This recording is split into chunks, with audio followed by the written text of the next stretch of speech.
TV Câmara Entrevista, programa especial sobre solidariedade, recebendo aqui o Dr. Celso Abrão e também o Daniel Pasqualin, famosa tabuada da gincana, do alimento.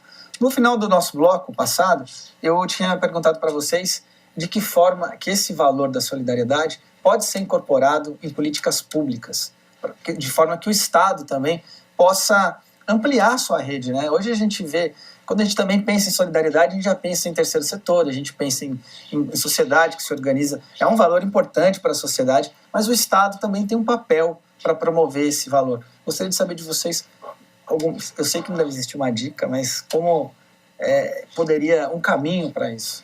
Eu acho que a sua pergunta é muito interessante, e isso não é original. Dentro do direito romano, né, havia um capítulo especial para a solidariedade. Né?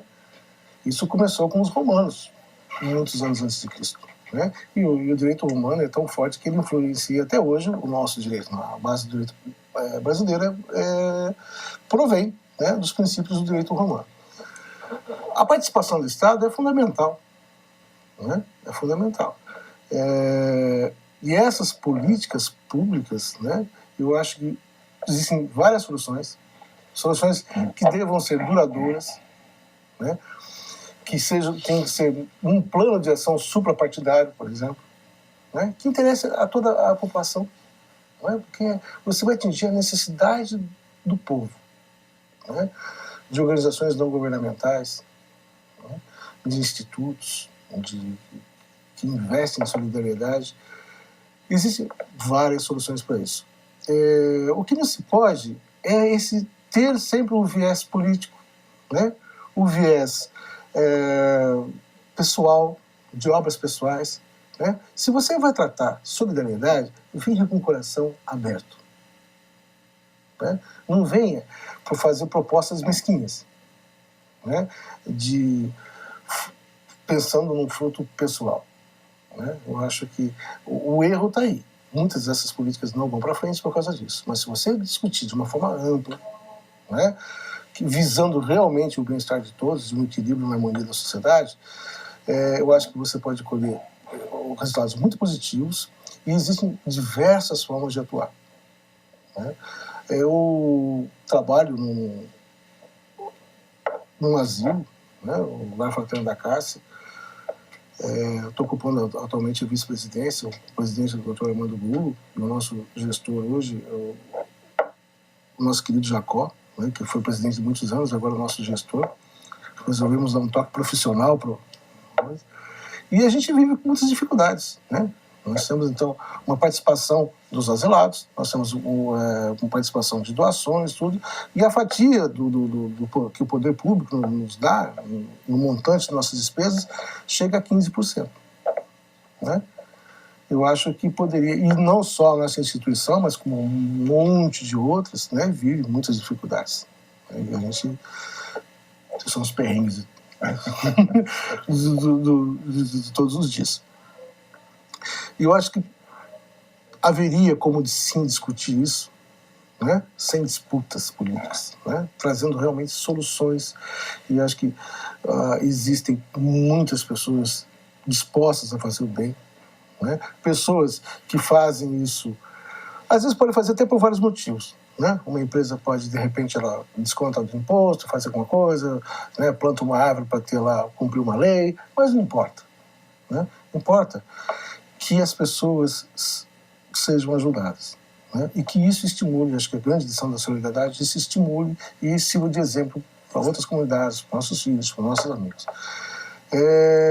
Eu acho muito interessante uma discussão política sobre isso, no que realmente o município, o Estado e a Federação poderiam contribuir mais. Né? Você pode, não só com dinheiro, não é só verba, né? Educação. Porque muitas vezes a discussão fica na verba. E não é isso necessariamente só. Conscientização, campanhas, né, para você estimular, né, esse seu lado solidário, a sua ação solidária. Muita coisa. Eu acho que as secretarias e ministérios de ação social são órgãos da maior importância.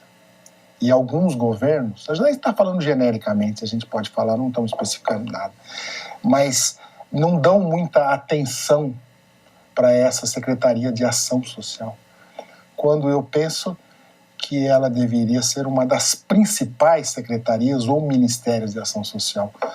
Porque tudo começa aí, né? Começa numa saúde boa, numa criança bem informada, bem nutrida, e vamos imaginar que um dia a gente vai chegar lá e que a gente vai ter uns ministérios, umas secretarias de ação social muito fortes e voltados para o seu povo mesmo. O mais importante é o cidadão. E eu acho que tem muito o que fazer ainda. Já se faz. E também você estava falando das empresas que fazem. Eu acho que não é pecado o marketing social. Tomara outras ou muitas empresas façam.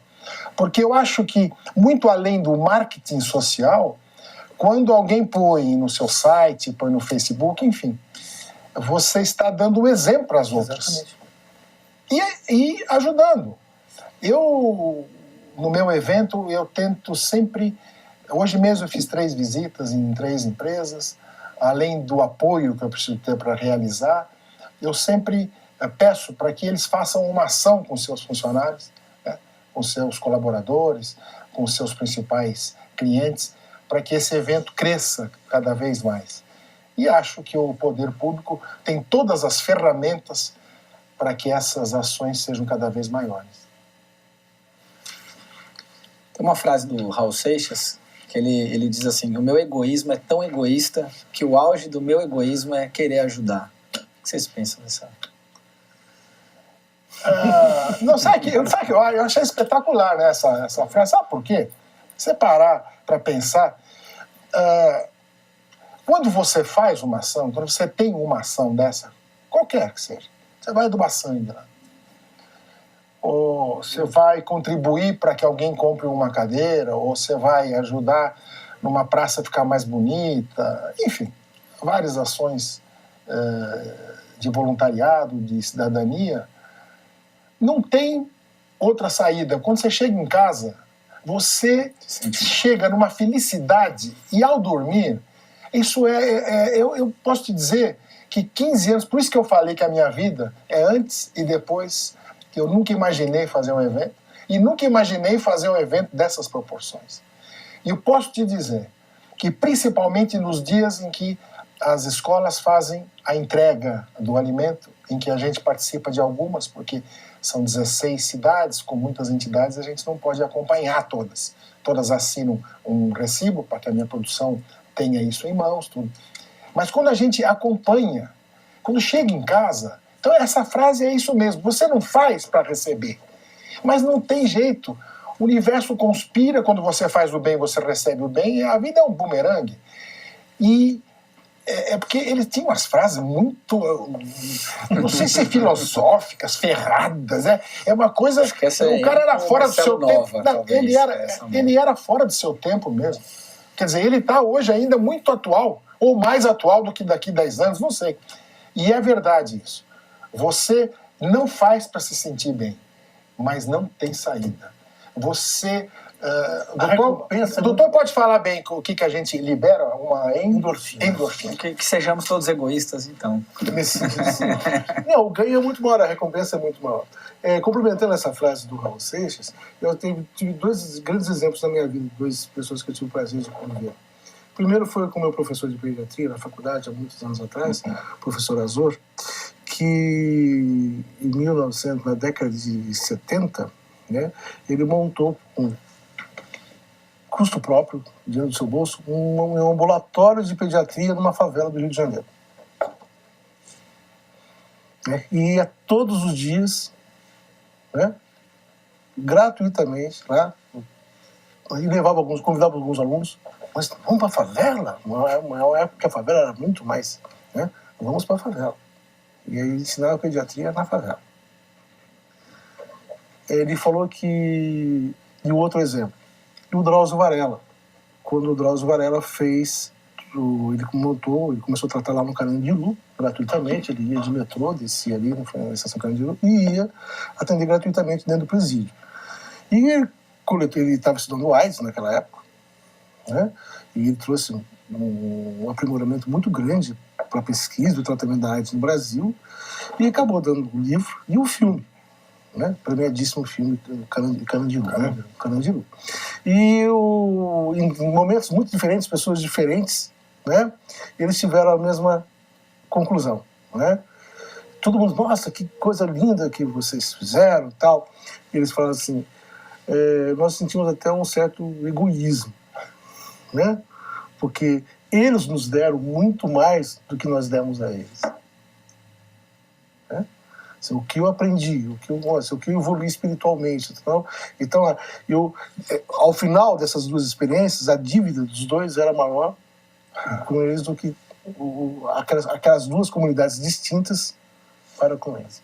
É muito lindo isso. Eu acho que vai ao encontro do que talvez o Raul Seixas, né? Porque a recompensa que você recebe, não sabemos ao certo de onde vem, né?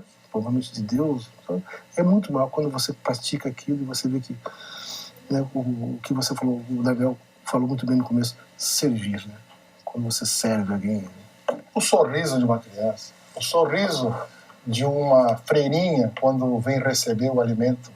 Eu ficaria aqui várias horas contando alguns depoimentos, mas eu vou contar um rapidinho. Sei que nós já estamos finalizando. Infelizmente. Infelizmente. Na minha equipe, eu tenho 2 sargentos que, por força de acidentes muito jovens, eles tiveram que se aposentar. Um deles foi morar em Manaus, fez aquele curso na selva, e enfim. E ele, logo que veio para cá, que veio para a nossa equipe, que ele quis ser voluntário, hoje já é o meu braço direito, ele falou que nunca tinha chorado. E que mesmo na morte do pai dele, ele nunca... Quer dizer, ele não chorou, porque ele foi treinado, ensinaram para ele que não podia chorar, não podia ter sentimento. Ele era do exército, né? E aí, num desses momentos em que uma freirinha foi buscar o alimento e ele estava perto, né? Ela beijou a mão dele e falou: tinha acabado meu arroz. Se não fosse esse que eu estou levando, os meus velhinhos não teriam hoje. Aí ele ficou... Aí eu olhei de longe, aí depois ele falou: Daniel, acabei de chorar pela primeira vez. Não tem preço. E é verdade. O sorriso de uma criança, a satisfação do dever cumprido, sabendo que aquele alimento, ou que aquela cadeira, enfim, todas as ações que a gente possa fazer, alguém vai usufruir e vai ser recompensado. Mas no final de tudo, o grande privilegiado somos nós que podemos fazer. Bem, felizmente, como você falou, o programa chega ao fim, mas a solidariedade não tem fim, né? Então, ela continua após o programa. Eu queria agradecer muito a presença de vocês, Daniel. Obrigado. Também parabenizar pelo trabalho. Obrigado. Doutor Celso também, não é à toa o senhor estar aqui, o senhor é uma referência também nesse campo em Jacareí. A gente sabe do seu trabalho, seu envolvimento, seu compromisso com a sociedade local. Gostaria que vocês, então, para aquelas pessoas que estão assistindo e muitas vezes falam: olha, eu não tenho tempo, eu não tenho dinheiro, o que você pode fazer no seu cotidiano para que esse valor esteja presente na sua vida e na vida de quem convive com você? Para encerrar o programa. Assim. Eu digo, aprendizados de vida, eu vou fazer uma metáfora para essas pessoas. Né? De uma maneira geral, as pessoas esperam os grandes milagres. Né? Então, às vezes, as pessoas pegam e rezam, né? E esperam, imaginam que Nossa Senhora vai aparecer, Jesus vai pegá-la com as mãos, né? E ficam a vida inteira esperando pelos grandes milagres. E nessa espera, passam desapercebidos ali, todo momento, os pequenos milagres. Né? O pequeno milagre do desvio que você conseguiu desviar do seu cavalo, o lado do cavalo que atravessaram. E todos os dias, né, acontecem pequenos milagres ao seu redor. Né? Então, eu acho que o conselho que eu posso dar a todas as pessoas, comece também a ser protagonista de pequenos milagres. Ajude uma pessoa de acordo com o que você tem a dar. Todo mundo tem algo a dar, algo a oferecer, algo a servir. Né? Uma pequena ação dessa, né, sempre vai fazer diferença. Um pequeno gesto desse vai se tornar um pequeno milagre na vida de quem precisa. Então, a mensagem que eu posso dar é essa. Sempre tem alguma coisinha que você pode fazer, por mais irrisória, pequena que se possa parecer. O efeito, né, vai ser muito grande para quem recebeu. Eu vou deixar uma bem curta, mas que a gente possa refletir todos os dias. Façamos o que o Mestre mandou. Amai-vos uns aos outros. Isso aí, então, com essas mensagens positivas, o programa TV Câmara Entrevista sobre Solidariedade se encerra aqui, mas que esse sentimento transborde a grade da nossa programação. Muito obrigado pela sua audiência.